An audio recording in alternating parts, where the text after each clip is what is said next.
자, 할렐루야. 반갑습니다. 지난주에는 이제 청년부 수련회 여러분들이 기도해 주신 덕분에 너무 잘 마치고 왔어요. 안전하게 청년들도 기도 열심히 하고 또 교회의 미래에 대해서 생각도 해보고 청년으로서 어떻게 이제 살 것인가에 대해서 같이 고민하고 아주 분위기가 정말 좋게 기도해 주신 것들이 막 느껴질 정도로 잘 마치고 왔습니다. 그래서 주일학교들 위해서 계속 기도해 주시고 주일학교도 주일학교지만 또 우리 성도님들도 더운 여름 잘 또 이겨내셔야 되니까 오늘 예배하고 찬양하면서 또 교제하면서 하나님 주시는 큰 은혜와 능력으로 한 주 살아갈 힘을 얻는 시간 되시길 바라겠습니다. 다 같이 우리 이와 같은 때엔 그리고 주의 임재 앞에 잠잠해 찬양하시면서 예배 시작하도록 하겠습니다.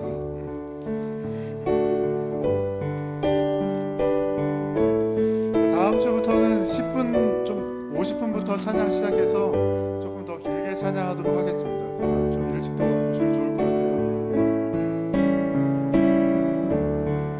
이와 같은 때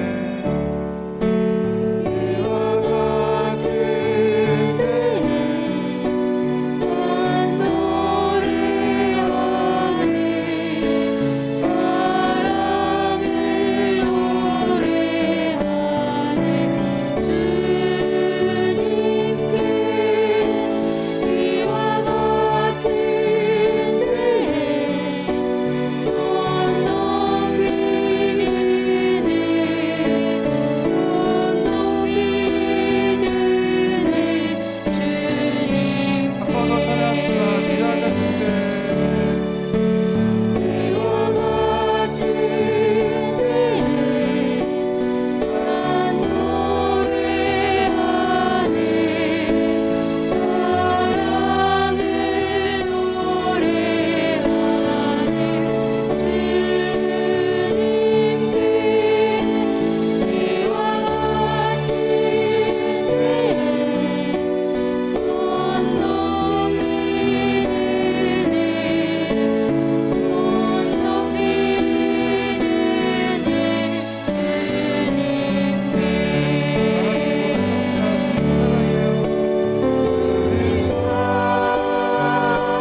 하나님께서 우리를 주님의 자리로, 주님을 예배할 수 있는 자리로 부르셨습니다.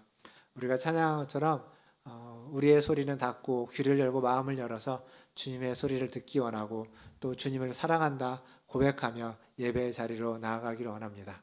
다 함께 일어나셔서 찬양하심으로 주일 2부 예배를 하나님께 드리겠습니다.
여호와여, 주의 인자하심을 우리에게 보이시며 주의 구원을 우리에게 알리소서. 아멘.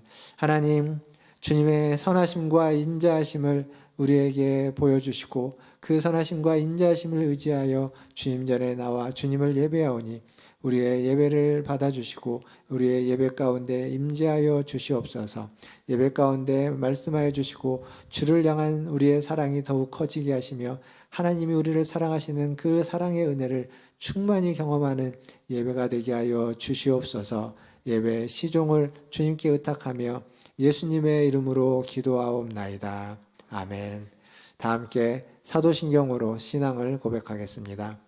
전능하사 천지를 만드신 하나님 아버지를 내가 믿사오며 그 외아들 우리 주 예수 그리스도를 믿사오니 이는 성령으로 잉태하사 동정녀 마리아에게 나시고 본디오 빌라도에게 고난을 받으사 십자가에 못 박혀 죽으시고 장사된 지 사흘 만에 죽은 자 가운데서 다시 살아나시며 하늘에 오르사 전능하신 하나님 우편에 앉아 계시다가 저리로서 산자와 죽은 자를 심판하러 오시리라. 성령을 믿사오며 거룩한 공회와 성도가 서로 교통하는 것과 죄를 사하여 주시는 것과 몸이 다시 사는 것과 영원히 사는 것을 믿사옵나이다. 아멘. 다 함께 앉으셔서 찬양하신 후에 이희철 장로님 나와서 기도해 주시겠습니다.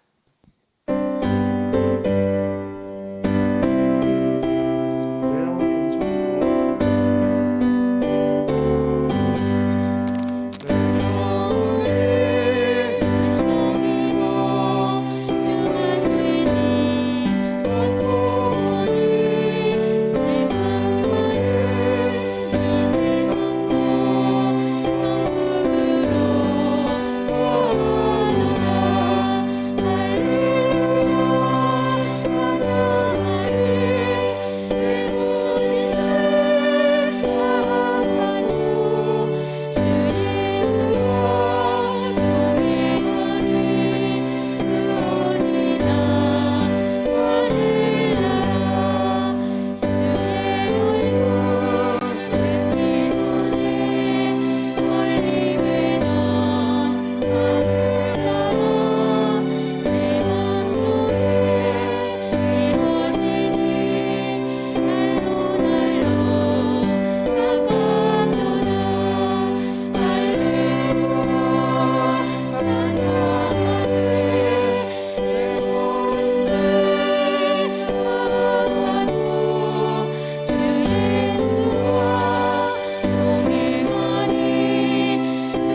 전능하시고 은혜가 한없으신 하나님 아버지, 저희를 향하신 하나님 은혜와 사랑에 감사와 영광을 올려드립니다.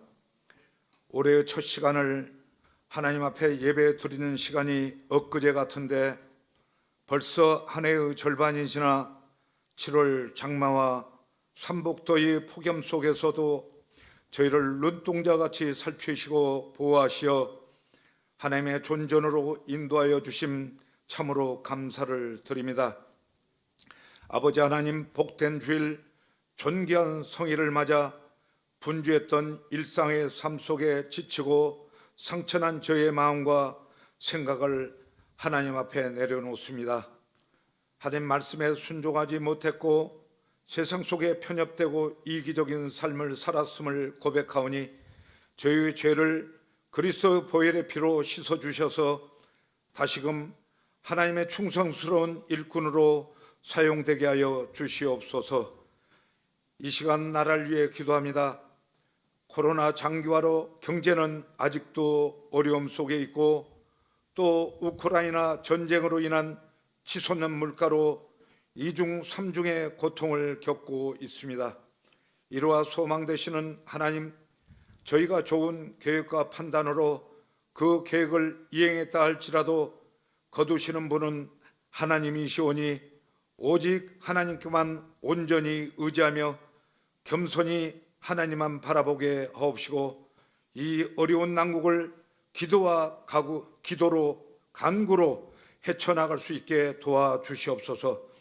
우리를 평강 가운데 인도하시는 하나님, 주일학교를 위해서 기도합니다. 지난 주간은 청년부가 수련회를 잘 다녀왔습니다. 급변하는 세계 속에 삶의 좌표가 되어주셔서 하나님 말씀 안에 살게 해주시었고 수련회를 통하여 받은 도전에 힘주셔서 승리하게 하옵소서. 중고등부와 유치부, 유초등부의 여름 수련회를 통하여 어린 시절 만난 그리스도를 평생 가슴에 품고 살아가며 그 삶 속에 은혜의 풍성한 결실을 맺는 수련회가 되게 하옵소서. 오가는 교통편도 하나님의 보호하심으로 안전케 잘 다녀올 수 있도록 도와주시옵소서. 은혜의 하나님, 오랫동안 코로나로 인하여 하나님 전이 많이 비었습니다.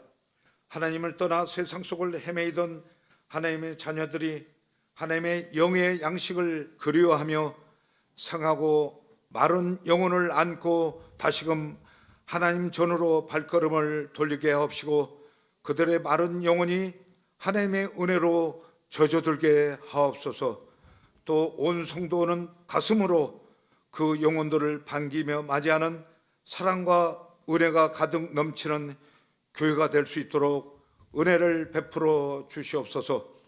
우리를 눈동자처럼 보살펴 주시는 하나님, 이 시간 특별히 질병 가운데 투병하고 있는 성도님들 위해 기도합니다. 모든 환자와 그 가족들 낙심하지 않게 하시고 좌절과 포기하지 않게 하셔서 하나님께서 새 힘과 소망으로 이 모든 역경을 이길 믿음과 소망 주시며 우리의 힘되신 여호와를 인정하며 더욱 사모하게 하옵소서. 언제나 저희와 함께 하시는 하나님, 저희 문화촌 제1교와 성령의 은혜가 넘치는 교회 되게 하시고 성령의 은사가 충만한 교회 되게 하셔서 예배가 회복되고 교회, 지역사회의 소금과 빛으로 역할과 사명을 감당하는 교회가 되게 하옵소서. 죄를 생명으로 인도하시는 하나님, 오늘 성령 하나님의 의지하며 말씀을 전하시는 박성훈 목사님 입술에 하나님의 능력과 권세를 주셔서 그 입술에 나오는 말씀을 통하여 메마른 뼈 같은 영혼이 소생되어 살아나 숨쉬는 권세의 말씀을 전할 수 있게 하옵소서. 예배를 위해서 봉사하는 봉사자의 많은 봉사와 섬김 기억하옵시고 축복하옵소서. 오늘도 변함없이 저를 사랑하시고 축복 주시길 기뻐하시는 예수 그리스도 이름으로 기도했습니다.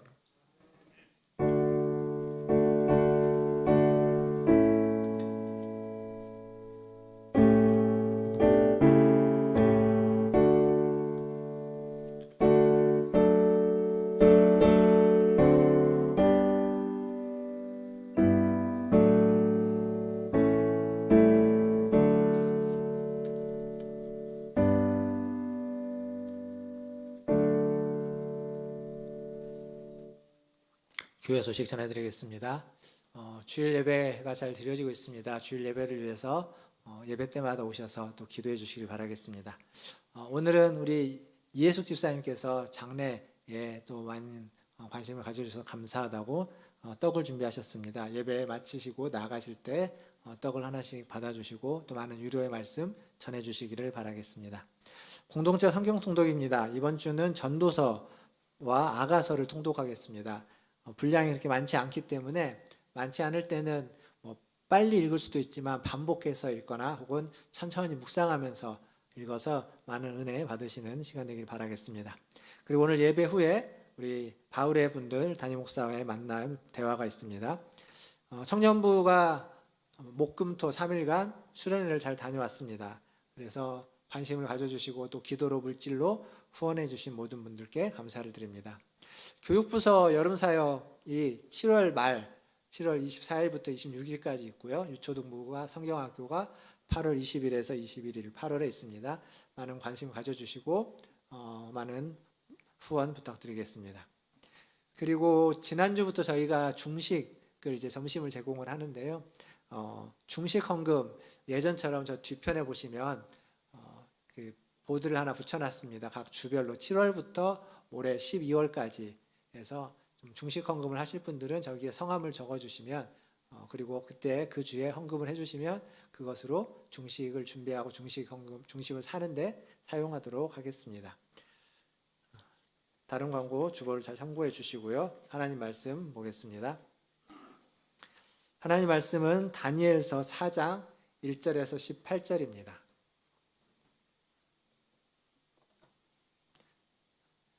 구약성경 1237쪽에 있는 다니엘서 4장 1절에서 18절까지 말씀 저와 한 절씩 교독하도록 하겠습니다. 제가 먼저 1절 읽겠습니다. 느부갓네살 왕은 천하에 거주하는 모든 백성들과 나라들과 각 언어를 말하는 자들에게 조서를 내리노라. 원하노니 너희에게 큰 평강이 있을지어다. 지극히 높으신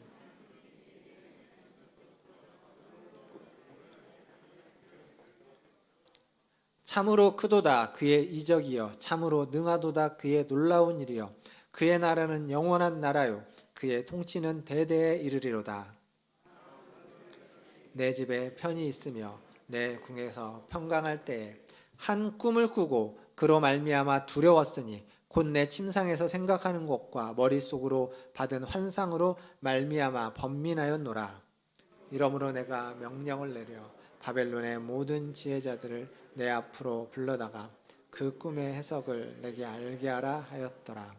그때 박수와 술객과 갈대아 술사와 점쟁이가 들어왔으므로 내가 그 꿈을 그들에게 말하였으나 그들이 그 해석을 내게 알려주지 못하였느니라. 그 후에 다니엘이 내 앞에 들어왔으니 그는 내 신의 이름을 따라 벨드사살이라 이름한 자요 그의 안에는 거룩한 신들의 영이 있는 자라. 내가 그에게 꿈을 말하여 이르되 박수장 벨드사살아 내 안에는 거룩한 신들의 영이 있은즉 어떠한 은밀한 것이라도 내게는 어려울 것이 없는 줄을 내가 아노니 내 꿈에 본 환상의 해석을 내게 말하라.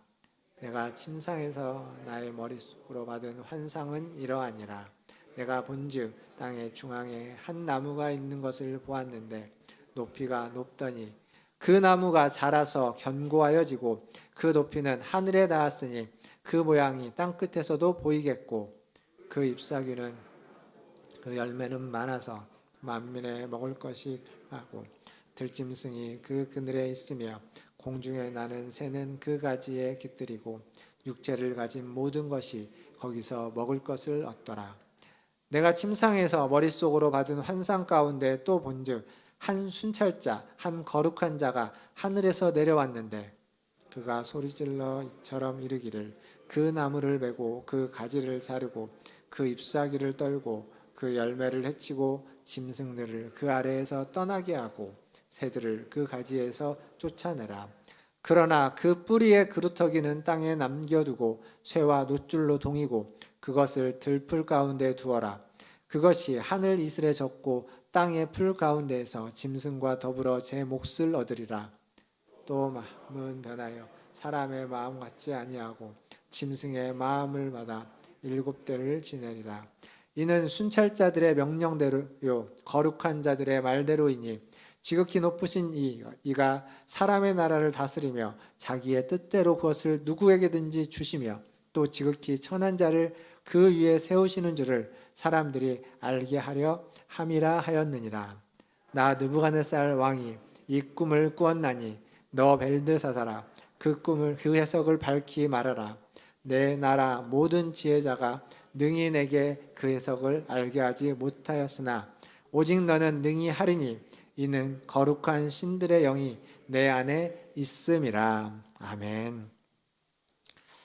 좌우에 계신 분들 인사하겠습니다. 사랑합니다. 축복합니다. 중국에 가면, 중국 북경에 가면 우리나라 경복궁처럼 자금성이라는 성이 있습니다. 중국 청나라 때 지어진 성인데 이 자금성에는 특징이 있습니다. 뭐가 있냐면 자금성 안에는 3가지가 없다고 합니다. 그 3가지가 뭐냐면 나무가 없고 그리고 화장실이 없고 그리고 굴뚝이 없다고 합니다. 굴뚝이 없는 이유는 이렇게 연료를 쓰긴 하는데 아주 질 좋은 숯을 만들어서 그 숯으로 난방을 하기 때문에 연기가 안 나서 아예 굴뚝이 없다고 하고요. 화장실이 없는 이유는 정확히 잘 모르겠습니다. 찾아봤는데도 잘 모르는데 대신 화장실이 없는 대신 매일 새벽마다 매일 아침마다 그 궁녀들이 그 배변한 걸 일일이 다 치워서 궁 밖으로 가지고 나간다고 합니다. 이게 매일 못할 일이겠죠. 나무가 없는 이유는 낮에 누군가 자기에게 들어와서 나무에 숨었다가 밤에 암살을 할지 몰라서 아예 나무를 잘라서 없습니다. 물론 지금 여러분이 가보시면 나무가 아예 없는 건 아닙니다. 그러나 큰 나무, 사람이 숨을 만한 큰 나무는 없습니다. 작은 나무들이 주로 있죠. 이 자객의 위험 때문에 자금성의 또 다른 특징은 뭐가 있냐면 자금성에 있는 그 성의 모양들이 전각의 모양들이 건축물의 모양들이 되게 비슷합니다. 그래서 외부에 낯선 사람이 들어오면 여기가 어딘지 좀 헷갈릴 정도로 그렇게 많이 비슷합니다. 잘 찾지 못합니다. 뿐만 아니라 그 황제는 잠을 자는데 황제의 침실이 있잖아요. 황제의 침실이 몇 칸이나 있냐면 자금성에는 399칸 399칸의 침실이 있습니다. 똑같이 만들어진 침실이 399개가 있고 거기를 매일 다른 방에서 잡니다. 심지어는 자기가 오늘 어느 방에서 자는지도 모른다고 할 정도로. 왜 그렇게 할까요? 암살, 자객이 두렵기 때문에 그렇습니다. 그렇게 세계를 호위하는 그 큰 나라를 호위하는 왕이지만 자객이 두렵기 때문에 그 밤이 두렵기 때문에 이렇게 하는 겁니다. 근데 이게 중국의 황제만의 문제냐? 그렇지 않습니다. 조선시대 우리나라의 왕들도 오후 3시가 되면 자기를 직접 경호하는 이들에게 오후 3시마다 왕이 직접 암구호를 내렸다고 합니다. 그만큼 자기를 경호하는 사람들을 통해서 자기를 지키기 위한 것이죠. 이틀 전에 우리 일본의 전 총리인 아베 신조가 피격을 당했습니다. 이걸 통해서 우리가 알 수 있는 건 뭐냐면 자금성, 중국의 청나라, 우리나라 조선 시대의 권력자들만 불안하고 위험한 것이 아니라 이 시대에 다른 나라, 다른 곳에서도 그러한 일이 벌어질 수 있다는 겁니다. 아니, 지금도 벌어지고 있는 겁니다. 그러니까 권력을 가지고 있다는 것, 무엇인가를 많이 가지고 있고 최고에 있다는 것은 언제나 위험하고 언제나 불안하고 언제나 염려가 될 수밖에 없는 자리입니다. 오늘 우리가 성경에 나오는 본문에 나오는 이 느부갓네살 왕 또한 마찬가지입니다. 그도 괜찮게 왕으로서 승승장구하면서 평안하게 지내다가 갑자기 한 꿈을 꾸게 됩니다. 근데 그 꿈으로 말미암아 번민하게 되는 거죠. 그래서 결국 낮에는 모든 권력을 가지고 모든 땅을 호령하지만 밤이 되면 그는 전전긍긍하는 겁니다. 그 꿈 때문에 또 무서운 꿈을 꿀까? 또 다른 꿈을 꿀까? 이 꿈이 도대체 무엇인가? 왜 나에게 이런 꿈이 꾸어지는가라고 하면서 그 밤을 평안하게 지내지 못하는 이 느부갓네살 왕. 이게 오늘 우리가 읽었던 다니엘서 4장의 배경입니다. 그러니까 다니엘서 4장은 제가 18절까지 읽었지만 사실 뒤에까지 다 읽어야 되는데 좀 너무 길기도 하고 뒷부분에 해석과 관련된 부분을 오늘 뭐 자세히 이야기할 건 아니어서 통으로 이야기할 거여서 뒷부분을 읽지 않았지만 이 해석을 통해서 우리가 알 수 있는 건 하나님이 어떤 분인지를 알 수 있습니다. 먼저 우리가 다니엘서 4장에 등장하는 이 첫 번째 특징을 하나 더 생각해 보면 다니엘서 4장은 보통 성경하고 좀 다르게 조서 형식으로 쓰여져 있습니다. 4장 1절을 한번 보십시오. 이렇게 적혀져 있습니다. 느부갓네살 왕은 천하에 거주하는 모든 백성들과 나라들과 각 언어를 말하는 자들에게 조서를 내리노라. 조서입니다. 조서. 각 언어를 말하는 자들, 나라들과 모든 백성에게, 즉 느부갓네살 왕이 다스리고 있는 모든 곳에 조서를 쓰는 겁니다. 조서는 공적인 문서입니다. 개인적인 편지가 아닙니다. 개인의 경험을 사람들과 나누기 위해서 이 얘기를 한 것이 아니라 그 나라의 공적인 문서로서 모든 백성이 다 듣고 따르라고 하는 조서를 내린 겁니다. 근데 그 내용이 뭐냐면 2절과 3절 한번 읽어보겠습니다. 4장 2절과 3절을 같이 읽어보겠습니다. 시작. 지극히 높으신 하나님이 내게 행하신 이적과 놀라운 일을 내가 알게 하기를 즐겨하노라. 참으로 크도다 그의 이적이요 참으로 능하도다 그의 놀라운 일이요 그의 나라는 영원한 나라요 그의 통치는 대대에 이르리로다. 지금 느부갓네살은 자기가 경험한 하나님에 대해서 이야기하고 있습니다. 근데 이 2절과 3절, 1절부터 시작하는데 너희에게 큰 평강이 있을지어다 라고 하면서 2절, 3절을 시작하는데 이 2절, 3절을 우리가 그냥 텍스트로 보고 밋밋하게 읽기는 했지만 읽다 보면 이 2절, 3절 자체가 좀 톤이 높다라는 생각이 듭니다. 그러니까 무슨 얘기냐면 하나님을 찬양하는데 그가 굉장히 이전과는 다르게 다른 표현을 쓰고 있다는 거죠. 느부갓네살이 누구입니까? 느부갓네살은 이방의 왕입니다. 이방의 왕일 뿐만 아니라 하나님을 모욕한 왕입니다. 이게 무슨 얘기냐면 그 전에도 말씀드렸지만 고대 근동지방의 전쟁은 나라와 나라의 전쟁이 아니라 이 나라가 믿고 있는 신과 이 나라가 믿고 있는 저 나라가 믿고 있는 신들의 싸움입니다. 그래서 어느 나라가 지고 어느 나라가 이겼다는 건 그 나라가 이긴 걸로 취급하지 않고 그의 신이 이겼다라고 취급해서 이쪽 패전한 나라, 패전국의 신전에 가서 그들의 신상과 신전에 있는 모든 것들을 가지고 와서 자기 나라의 신전에 무릎을 꿇히고 거기에다 보관하는 겁니다. 이건 우리의 신이 제일 강하다는 겁니다. 그래서 이스라엘이 바벨론에게 패했다. 그건 뭐냐면 바벨론의 신이 이스라엘의 신인 여호와보다 더 강한 신이다 라는 것을 보여주는 것입니다. 지금 느부갓네살은 그것을 보여준 사람입니다. 여호와가 바벨론의 신, 예를 들면 벨보다 별것 없다라는 걸 보여주면서 여호와를 모욕했던 사람, 그가 지금 하나님을 높이고 있습니다. 하나님을 높이고 하나님을 찬양하고 있습니다. 도대체 갑자기 왜 이렇게 된 걸까요? 물론 앞에서도 느부갓네살이 하나님을 인정합니다. 3장에서도 그렇고 2장에서도 그렇고 그가 하나님에 대해서 하나님 정말 다니엘의 하나님, 너의 하나님은 위대하신 분이다라고 하면서 인정하지만 여기는 좀 다릅니다. 그때와. 그 차이는 아마 그가 경험했던 것의 차이일 겁니다. 꿈의 내용은 사실 간단합니다. 그렇게 복잡한 꿈이 아니에요. 땅의 중앙에 한 나무가 있는데 그 나무가 자라서 커가지고 하늘까지 닿았다. 그리고 그 나무 아래에 수많은 동물들과 육축들과 새들도 거기에서 다 먹을 것을 얻으면서 쉬면서 살고 있다. 그런데 하늘에서 한 순찰자, 한 거룩한 자가 와서 이 나무를 잘라버리고 거기에 있던 모든 잎들을 다 뜯어서 흩어버리고 없애버리고 동물들, 새들을 다 쫓아버렸다는 거죠. 그리고 그 그루터기만 남았는데 그것도 쇠사슬로 동동 동여매고, 그리고 여기 있는 말씀처럼 이제 그의 마음은 짐승의 마음과 같이 되었다. 이 꿈의 내용입니다. 이 꿈을 가지고 무슨 꿈을 잘 해몽하는 사람이 아니어도 이게 뭘 말하는지는 대충 우리가 알 수 있습니다.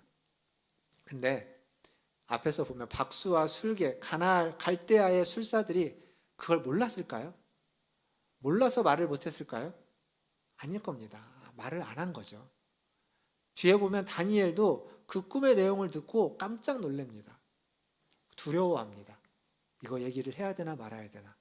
잘못 얘기하면 죽을 게 뻔하니까 얘기를 못하는 겁니다. 어쨌거나 이 꿈의 내용대로 22절부터 28절부터 29절에 보면 이 꿈에 있는 내용대로 12달 후에 느부갓네살에게 임하게 됩니다. 그래서 결국 그가 어디까지 가냐면 짐승이 되기도 합니다.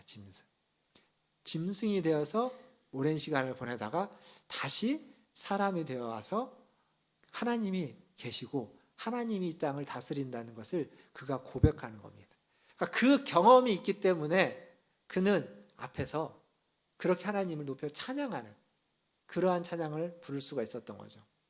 이게 이제 오늘 본문의 내용입니다. 본문의 내용을 다시 쭉 정리를 해본 건데, 여기에서 좀 몇 가지 우리가 주목할 특징들이 있습니다. 그걸 좀 같이 나누면서 은혜를 받으려고 하는데, 먼저 8절과 9절을 한번 보면 좋겠습니다. 8절과 9절 찾으셨으면 화면에도 있습니다. 같이 읽겠습니다. 8절입니다. 그 후에 다니엘이 내 앞에 들어왔으나 그는 내 신의 이름을 따라 벨드사살이라 이름한 자요, 그의 안에는 거룩한 신들의 영이 있는 자라. 내가 그에게 꿈을 말하여 이르되 박수장 벨드사살아, 내 안에는 거룩한 신들의 영이 있은즉 어떤 은밀한 것이라도 내게는 어려울 것이 없는 줄을 내가 아노니 내 꿈에 본 환상의 해석을 내게 말하라.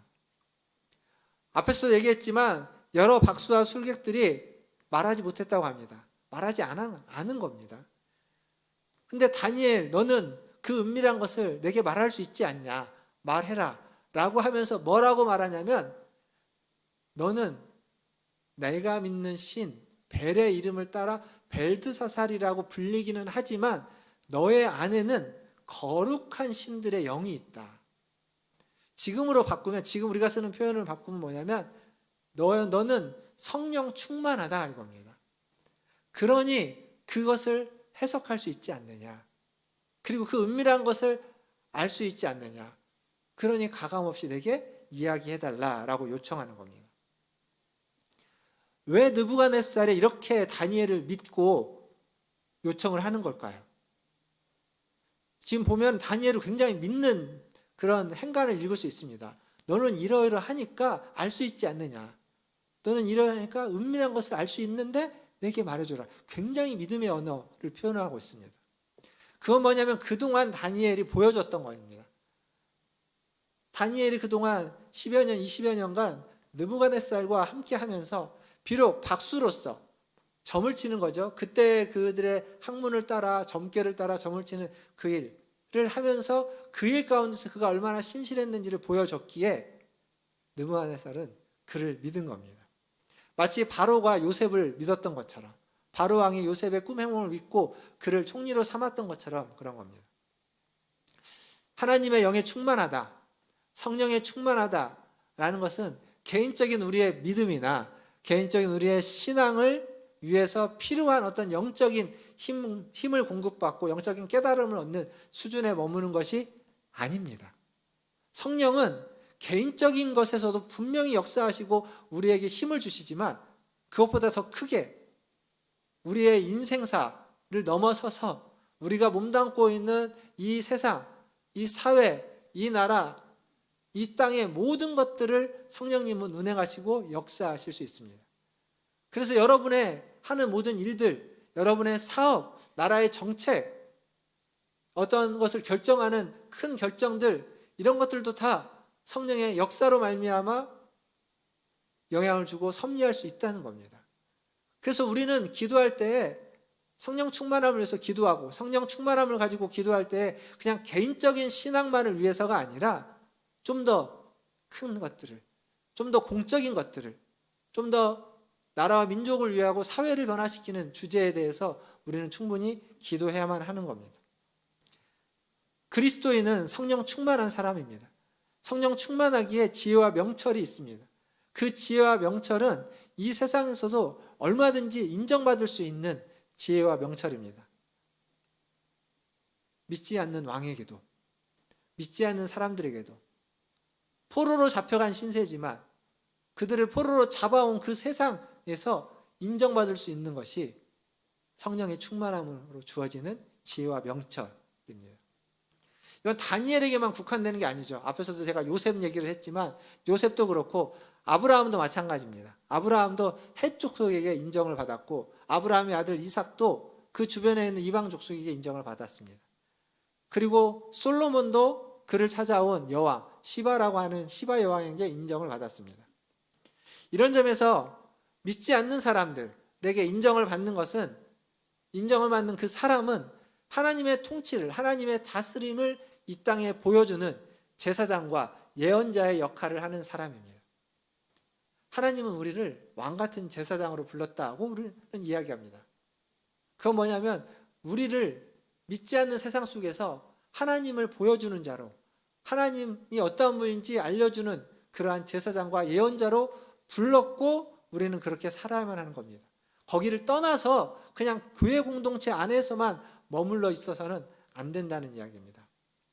사랑하는 성도 여러분, 여기 계신 여러분 모두 성령의 충만함을 받아서 그 성령의 충만함으로 외인들에게, 하나님을 모르는 자들에게, 물론 하나님을 믿고 아는 우리들 안에서도 당연히 인정을 받고 칭찬을 받아야 되겠죠. 그건 당연한 것이고, 여기를 넘어서서 외인들에게, 믿지 않는 자들에게, 이 믿지 않는 세상 속에서도 인정받는, 그들에게 칭찬을 받으시는 우리 문화촌제일교회 모든 성도들 다 되시기를 주님의 이름으로 축원드립니다.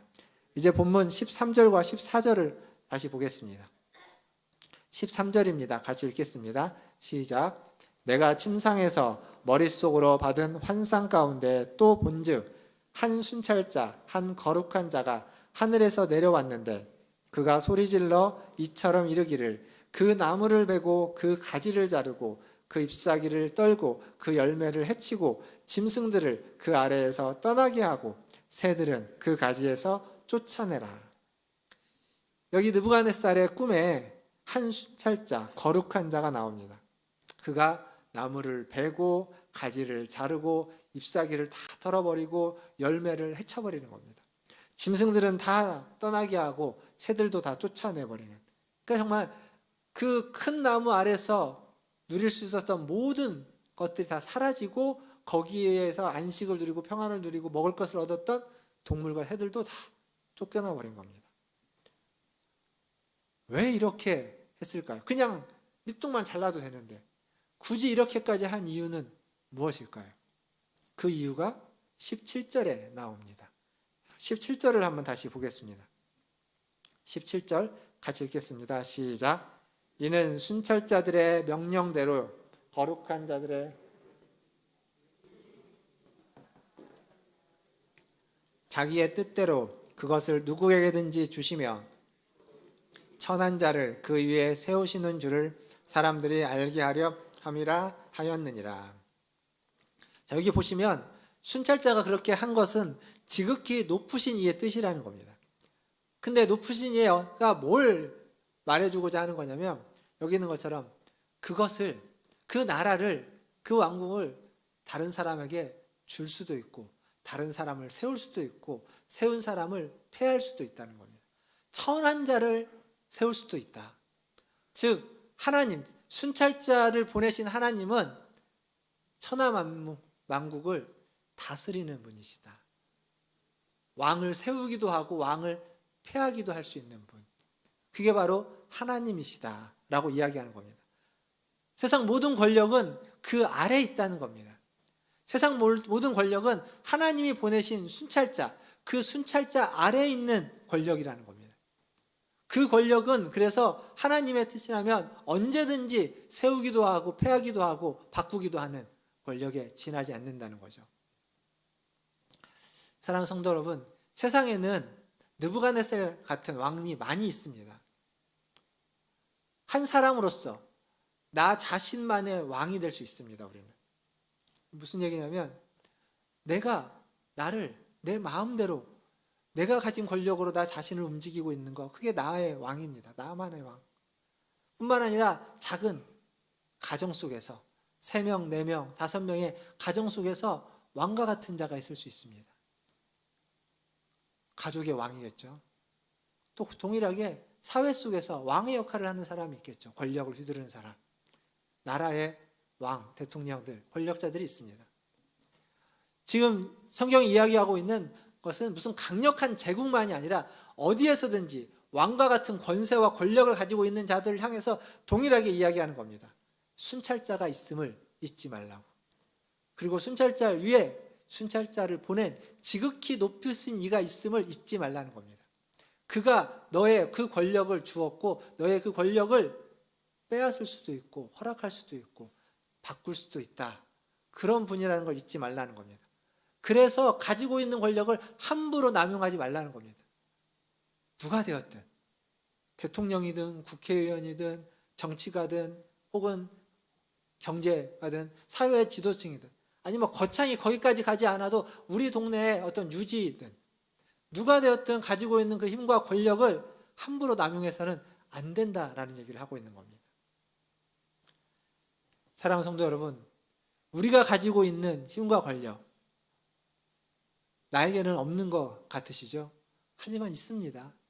여러분의 말 한마디에 신경을 쓰고 마음을 쓰고 혹은 마음의 상처를 받고 혹은 그것이 무슨 얘기인지 곰곰이 생각하는 사람, 그런 사람들에게 그 말 한마디를 하는 사람은 권력자입니다.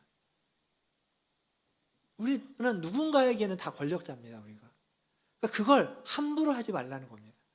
하나님이 그렇게 깨달음을 주고 말을 알고 무엇인가를 이야기하게 하는 데는 이유가 있다면 그것을 잘 조심스럽게 해야만 하는 겁니다. 함부로 행사하지 말고 말과 행동 하나하나에 주의해야만 할 필요가 있다라고 성경은 지금 이야기하고 있는 거죠. 뿐만 아니라 그래서 다니엘은 느부갓네살의 꿈을 알았는데 바로 이야기하지 못합니다. 19절에 보면 다니엘은 그 꿈을 듣고 굉장히 놀랍니다.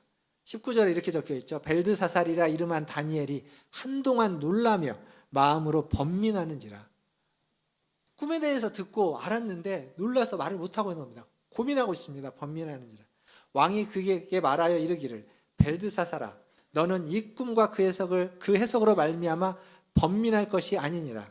벨드사살이 대답하여 이르되 내 주여 그 꿈은 왕을 미워하는 자에게 응하며 그 해석은 왕의 대적에게 응하기를 원하나이다. 왜 이렇게 말했는지를 알겠죠. 이 꿈이 얼마나 안 좋은 꿈인지. 이 꿈은 왕의 몰락을 이야기하는 꿈입니다. 이 꿈은 바벨론이 몰락할 것이다. 지금 바벨론 제국이 몰락할 것이다 라는 것을 말하는 꿈이기에 이 꿈이 왕의 대적에게 임하기를 원한다 라고 말하는 겁니다. 그러니까 지금 대놓고 왕 앞에다가 당신은 몰락할 것입니다. 이 얘기를 어느 누가 쉽게 하겠습니까? 아무리 하라고 한들 그 얘기를 했을 때 그 뒷감당을 누가 어떻게 할 수 있겠습니까? 그러니까 지혜자들, 박수와 술계, 갈대아 술사들이 모른다고 하는 겁니다. 잘못 말하면 목숨이 위태롭다는 걸 알기 때문에 모른다고 한 겁니다. 근데 지금 다니엘이 그 앞에 있는 거죠. 어떻게 해야 될까요? 다니엘은 이야기합니다. 꿈을 해몽하는 거죠. 몰락할 것입니다. 이 나라는 몰락할 것입니다. 그리고 왕은 한동안 짐승의 마음을 갖는, 즉 결국 짐승이 될 것입니다. 라고 이야기합니다. 그리고 그대로 되었습니다. 근데 다니엘이 이 이야기를 하면서 뒤에 뭘 이야기하냐면 이 안 좋은 일, 이 끔찍한 일을 피할 길이 있을지도 모릅니다. 이렇게 하면 혹시 그것이 안 일어날지도 모릅니다. 라고 했던 말씀이 있습니다. 그게 27절입니다. 한번 찾아보십시오. 여러분의 성경책 어차피 다니엘서 4장이 펼쳐져 있으니까 화면에도 있지만 27절 뭐라고 적혀 있냐면 같이 한번 읽어보겠습니다. 다니엘서 4장 27절 시작. 그런즉 왕이여 내가 아뢰는 것을 받으시고 공의를 행함으로 죄를 사하고 가난한 자를 긍휼히 여김으로 죄악을 사하소서. 그리하시면 왕의 평안함이 혹시 장구하리이다 하니라. 하나님의 심판을 피하기 위해서, 제국의 몰락을 막기 위해서 왕이여 내 말을 들으십시오. 그러면서 하는 말이 아주 급진적입니다. 왕 느부갓네살이 듣기에 저건 말도 안 되는 일입니다. 왜냐하면 바벨론이라는 나라가 어떻게 해서 이루어졌습니까? 그 힘으로 다른 이들을 굴복시키면서 왕권을 세워왔고 확장되어져 왔고 지금도 그렇게 승승장구하고 있는 나라입니다. 근데 지금 공의를 세우고 긍휼을 베풀라는 겁니다. 그러면 안 되는 겁니다. 공의와 긍휼은 바벨론의 정체성이 아닙니다. 바벨론은 폭력을 가지고 다른 사람을 압제하면서 자신의 나라를 유지시켜 왔고 발전시켜 왔습니다. 근데 지금 그것을 다 내려놓고 공의와 긍휼을 행하면 하나님이 죄를 사하고 죄악을 사하며 혹시 왕의 평안함을 장구하게 할지도 모릅니다. 이게 약속이 있는 게 아닙니다. 안 그럴 수도 있지만 하지만 이렇게 하면 혹시라도 하나님이 왕에게 평안함을 지속시켜 줄지도 모릅니다. 다니엘이 할 수 있는 최대한의 제안이었다고 생각합니다. 이건 비단 느부갓네살이 있는 바벨론만을 위한 제안이 아니라 지금 우리가 살고 있는 이 시대에도 마찬가지 주목해야만 하는 제안입니다. 가난한 나라. 하나님은 성경에 보면 하나님은 가난한 사람들과 특별한 관계를 맺고 있습니다. 그리고 성경을 읽다 보면 하나님이 가난한 사람을 굉장히 많이 위하고 있습니다. 하지만 세상은 그렇지 않습니다. 세상은 가난한 사람을 위하지 않습니다.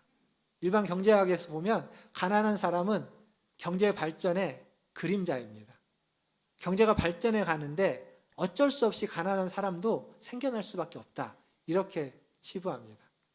그래서 가난한 사람들은 수혜자, 경제에 발전한 다음에 복지 정책의 수혜자로서 이야기합니다. 경제에 도움이 되기보다는 경제의 발목을 잡는 사람들로 이야기하고 이해합니다. 그래서 경제학에서는 가난한 사람을 중심으로 경제학을 구성하지 않습니다. 가난한 사람은 경제의 발목을 잡기 때문에. 경제학에서 가난한 사람은 천시되고 있습니다. 그러나 신학에서는 가난한 사람은 우대받고 있습니다. 성경은 가난한 자들에게 하나님의 나라를 유업으로 준다고 말합니다. 천국을 유업으로 준다고 말하고 있습니다. 왜 하나님은 이렇게 가난한 자를 편애하는 걸까요? 가난한 자들이 착해서? 가난한 자들이 순박해서? 가난이 오르니까? 그거 아닙니다. 그게 아니라 가난은 하나님이 천지를 창조하셨는데 천지 창조의 그 질서가 깨졌기에 나타나는 일입니다. 원래부터 가난이 있지 않았습니다. 그들이 아담과 하와가 죄를 지어서 이 천지 창조의 질서가 깨지지 않았다면 에덴 동산은 모두가 다 만족할 만한 곳이었습니다. 가난할 이유가 없었던 곳입니다. 그런데 죄로 말미암아 창조의 질서가 깨져서 생겨난 것이 가난입니다. 그 왜곡으로 말미암아 가난한 자가 생겨났습니다. 자연 발생적이 아니라 그 죄악, 타락으로 말미암은 것이죠. 즉 강하고 힘 있는 자들이 착취하고 억압해서 생겨난 겁니다. 불평등한 사회 구조로 말미암아 생겨난 것입니다. 그것이 다 창조 질서가 왜곡되고 깨졌기 때문입니다. 그래서 강한 자들의 죄로 말미암아 발생한 이것이기에 가난한 자들에 대해서 하나님은 책망하시고 가난한 자들에게 그들을 위하고 그들에게 베풀고 있는 겁니다. 사랑하는 성도 여러분, 하나님의 창조 질서의 파괴, 그것을 다시 회복하는 방법이 공의와 긍휼을 베푸는 것이다 라고 지금 다니엘은 이야기하고 있습니다. 근데 오해하지 마시기 바랍니다. 가난한 자는 항상 선하고 순박하고 좋은 사람들이고, 강한 자는 나쁘고 악하고 못된 사람들이다 라는 얘기가 아닙니다. 가난한 사람 중에도 못된 사람이 있고, 강한 사람, 권력자들 중에도 선한 사람이 있습니다. 근데 여기서는 가난이라는 것 자체를 이야기하는 겁니다. 하나님의 만드신 질서 안에 그 죄로 말미암아서, 그 타락으로 말미암아서 이 질서가 어긋나면서 생긴 왜곡된 질서, 왜곡된 것을 바로잡기 위해서 하나님은 가난한 자의 편에 서는 겁니다. 그들에게 하나님은 자비를 베푸시는 것이고, 그리고 반대로 이것을 왜곡시켜가는, 계속 깨트려가는 강한 자들, 그 권력을 향하여서는 하나님은 공의와 심판을 이야기하고 있는 겁니다. 이건 그냥 개인의 삶에서도 적용될 수 있는 것이지만, 공동체 속에서, 한 나라 속에서, 전 세계 속에서 모든 나라가 귀 기울여 들어야만 하는 주제입니다. 공의, 정의와 공의, 긍휼과 자비, 이 두 가지가 모든 나라들에게 있을 때 비로소 그 나라는 바른 나라, 온전한 나라가 되는 겁니다. 말씀을 맺겠습니다. 오늘 느부갓네살은 꿈을 꾸었습니다. 근데 이 꿈이 그냥 자기 자신 한 사람의 꿈이 아니라 그가 다스리는 나라의 운명과 연관된 꿈이었습니다. 결국 왕의 꿈은 나라의 꿈입니다. 왕의 욕망은 나라의 욕망입니다. 이걸 거꾸로 보면 나라의 욕망은 그 나라의 욕망은 훨씬 더 크겠죠. 그 나라의 욕망을 잘게 쪼개보면, 그걸 이제 미분한다고 하는데, 잘게 쪼개서 미분해 보면 결국 왕의 욕망은 무엇과 맞닿아 있냐면 개인의 욕망과 맞닿아 있습니다. 이게 별개가 아니라는 겁니다. 우리가 욕망하는 것, 우리가 추구하는 것, 우리가 원하는 것, 그것이 바로 나라의 욕망이 되는 것이고, 나라가 추구하고 있는 것에 우리는 어쩔 수 없이 영향을 받아서 우리도 그것에 맞닿아 있다라는 사실입니다. 보세요. 성경은 뭘 이야기하냐면 공의와 긍휼을 행하라고 이야기합니다. 그것을 끊임없이 말합니다. 때로는 개인에게 이야기하고, 때로는 공동체에게 이야기하고, 때로는 이스라엘 백성 전체에게 이야기합니다. 정의와 공의를 행하고 자비와 긍휼을 베풀라고. 다 필요하기 때문에 그렇습니다. 어느 누구는 되고 누구는 안 되는 것이 아니라, 어떤 나라는 되고 어떤 나라는 안 되는 것이 아니라, 이것이 모두가 다 정의와 공의를 행하고 자비와 긍휼을 베풀지 않으면 안 되기 때문에 그렇습니다. 사랑하는 성도 여러분, 이 세상에는 아무리 많은 가져도, 이 세상에서는 아무리 많이 갖고 아무리 큰 권력, 높은 권력을, 높은 자리에 올라가도 불안하고 두렵습니다. 세상은 그렇습니다. 참된 평안과 안식은 왕을 세우기도 하고 왕을 폐하기도 하는 그 하나님에게 있습니다. 그 하나님을 신뢰할 때 비로소 우리는 참된 평안과 안식을 누릴 수 있게 되는 겁니다. 거룩한 영에 충만하시기를 주님의 이름으로 축원드립니다. 그래서 여러분이 그 충만한 것으로 여러분의 주변에 있는 사람들을 섬기고 그들을 세워주고 그들을 위해줘서 그들에게 칭찬받고 인정받는 사람들 다 되시기를 바랍니다. 뿐만 아니라 여러분이 가지고 있는 그 지혜와 명철로 공의를 행하고 자비와 긍휼을 베푸는 그러한 우리 문화전제일교회 모든 성도들 다 되시기를 주님의 이름으로 축원드립니다. 기도하겠습니다.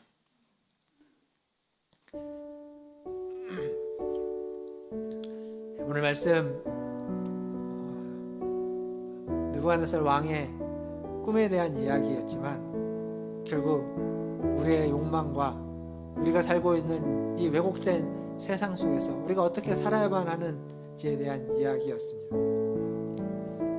거룩한 신의 충만한 자가 되기를 위해서 기도하면 좋겠습니다. 하나님, 내 영혼이 거룩한 신에 충만케 하여 주시옵소서. 그 그리고 하나님 주시는 그 지혜와 명철로 정의와 공의를 행하고 자비와 긍휼을 베푸는 자가 되게 하시고 그러한 공동체를 만들고 그러한 나라를 만드는데 하나님 저와 우리 교회와 우리 성도들을 우리 지체들을 사용하여 주시옵소서라고 우리 한 목소리로 잠깐 기도하며 나아가겠습니다. 기도하겠습니다. 하나님 아버지 하나님 이 시간 하나님의 자비와 긍휼을 주님께 아버지 하나님 구합니다. 하나님 원고는 주님이 주시는 자비와 긍휼을 내게 주님 저를 불쌍히 여기시고 주님 저를 긍휼히 여기시고 주님의 그 은혜 가운데 우리를 거하게 주시옵소서. 하나님 주님의 긍휼과 정의를 제게 비추사 아버지 하나님 그 어려운 때문에 하나님 아버지 하나님 맞으며 아버지 하나님 고난도 훈련되어 하나님 기도합니다. 성령의 충만함을 얻어 주시옵소서. 거룩한 신의 충만함을 얻어 주옵소서. 충만하여서 하나님이 원하시고 하나님이 기뻐하시는 그 지혜와 명철로 선악과에 분별하여서 하나님의 어떤 상황 속에서 어떤 일에 하나님을 받고 하나님을 인정하게 하여 주시옵소서. 하나님을 신뢰하며 하여 주시옵소서. 하나님이 그랬던 것처럼 긍휼을 베푸는 하나님의 자녀가 되게 하여 주시옵소서. 하나님 아버지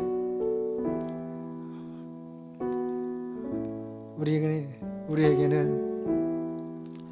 주님의 자비와 긍휼이 필요합니다. 먼저 우리에게 자비와 긍휼을 베푸셔서 주님의 은혜를 알게 하시고 그 은혜 가운데 거하게 하여 주시옵소서. 하나님 그리고 그 후에 주님의 공의를 비추사 하나님 우리의 허물을 들추시고 하나님 그 대가를 우리가 감당할 수 있도록 아버지 하나님 우리를 인하여 주시옵소서. 그러나 하나님 이 모든 것들 위에 주님을 향한 우리의 사랑과 그 신뢰가 있는 줄 압니다. 하나님 때로는 주님을 모른다 하고 때로는 주님을 잊고 때로는 주님을 생각하지 못하고 순간순간 하루하루를 분주하게 살아갔던 우리들입니다. 주님 우리를 불쌍히 여겨주시고 다시 주님의 전에 나와 주님의 말씀을 보면서 우리가 살아가는 이 땅 가운데 하나님이 어떻게 다스리고 있는지를 보게 하시고 그분이 나를 다스리고 있고 내 옆에 있는 지체를 다스리고 있고 그리고 우리 교회를 다스리며 이 나라와 이 민족을 다스리고 있다는 것을 기억하게 하여 주시고 그 하나님 앞에 감사하며 그 하나님의 다스림을 받으며 살아가는 하나님의 자녀들 다 되게 하여 주시옵소서. 감사하며 예수님의 이름으로 기도하옵나이다. 아멘. 이 시간 546장 찬양하시면서 준비하신 예물 하나님께 드리겠습니다.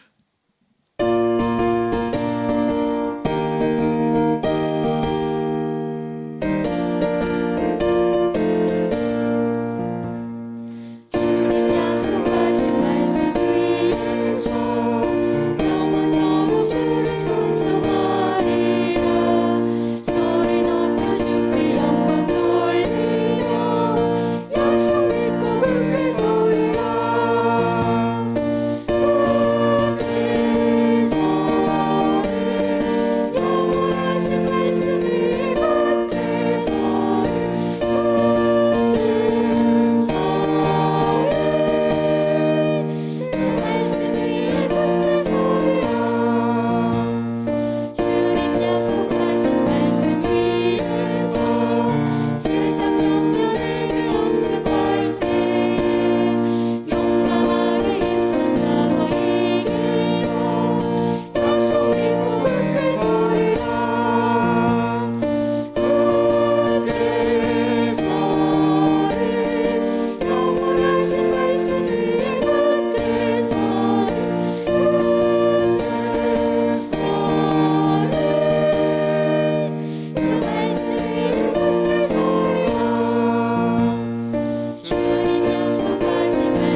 주소이다. 기도하겠습니다. 하나님, 주님의 영원한 그 말씀 위에 하나님 굳게 서서 흔들리지 않게 하시고 그 반석 위에 그 말씀 위에 뿌리를 깊게 내려서 변하지 않는, 요동하지 않는, 흔들리지 않는 그러한 믿음의 소유자들이 되게 하여 주시옵소서. 오늘 또 주임전에 나올 때 빈손으로 오지 않고 주님이 주신 물질 중 일부를 구별하여 주님께 예물로 드리게 하시니 감사합니다. 하나님, 이 예물이 쓰이는 곳마다 아버지 하나님 주님의 영광이 나타나게 하여 주시고 하나님 주님의 나라가 임하게 하여 주시고 하나님 주님의 신에, 거룩한 신에 충만한 자들이 세워지게 하여 주시고 공의를 행하고 자비와 긍휼을 행하는 하나님 그러한 역사가 일어나게 하여 주시옵소서. 하나님, 예물을 드린 손길 위에 함께 하여 주시고 하나님 그 손으로 하는 모든 일들이 성령에 충만하여 져서 지혜와 명철에 아버지 하나님 그러한 은혜를 받는 일들이 되게 하여 주시고 무엇을 하든지 무엇을 선택하든지 하나님 깨닫게 하여 주시고 혹은 부지불식간에 선택했을지라도 그것이 하나님의 인도하심을 따라가는 그러한 선택과 그러한 일들이 될 수 있도록 주님 은혜 베풀어 주시옵소서. 더불어서 매일매일 주님과 동행하며 공의를 행하고 자비와 긍휼을 행하는 그러한 손길들, 그러한 인생의 여정이 되도록 주님 인도하여 주시옵소서. 모든 것을 주님의 손에 의탁하며